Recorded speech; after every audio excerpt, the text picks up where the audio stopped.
National మీడియాను ఉద్దేశించి తాను చేసిన వ్యాఖ్యలను గాను Hyderabad police commissioner CP Anand క్షమాపణలు చెప్పారు. సంధ్యా థియేటర్ ఘటనపై నిర్వహించిన ప్రెస్ మీట్లో రెచ్చగొట్టే ప్రశ్నలు వేయడంతో తాను సహనం కోల్పోయానని చెప్పారు. ఈ మేర ఎక్స్ వేదికగా క్షమాపణలు చెబుతూ ట్వీట్ పెట్టారు. Yes, please go ahead. Sir, we have done an elaborate story on this. That's my understanding of your behavior. Not the elaborate story on this initiative you have done. Just tell us about that initiative. So that I was there, sir. I was there. And still you are supporting. Sandhya theatre వద్ద తొక్కిసలాట ఘటనపై నిజానిజాలు వెల్లడించేందుకు ఆదివారం press meet నిర్వహించారు.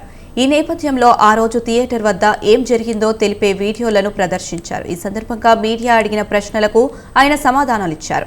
ఈ క్రమంలో national మీడియాను ఉద్దేశించి కీలక వ్యాఖ్యలు చేశారు. సంధ్యా థియేటర్ ఘటనకు జాతీయ మీడియా మద్దతు ఇస్తుందంటూ వ్యాఖ్యానించారు. సిపి వ్యాఖ్యలను జర్నలిస్టులు తీవ్రంగా తప్పుపట్టారు. I know national media how it has behaved. no sir.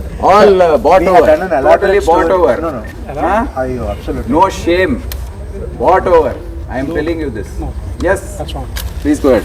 Sir, we have done an elaborate story on this. That's my understanding of your behavior.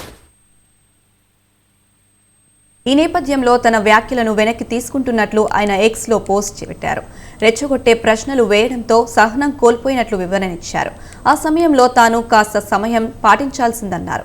తాను చేసింది పొరపాటుగా గుర్తించి నేషనల్ మీడియాపై చేసిన వ్యాఖ్యలను వెనక్కి తీసుకుంటున్నట్లు తెలిపారు. ఈ మేరకు క్షమాపణలు చెప్పారు.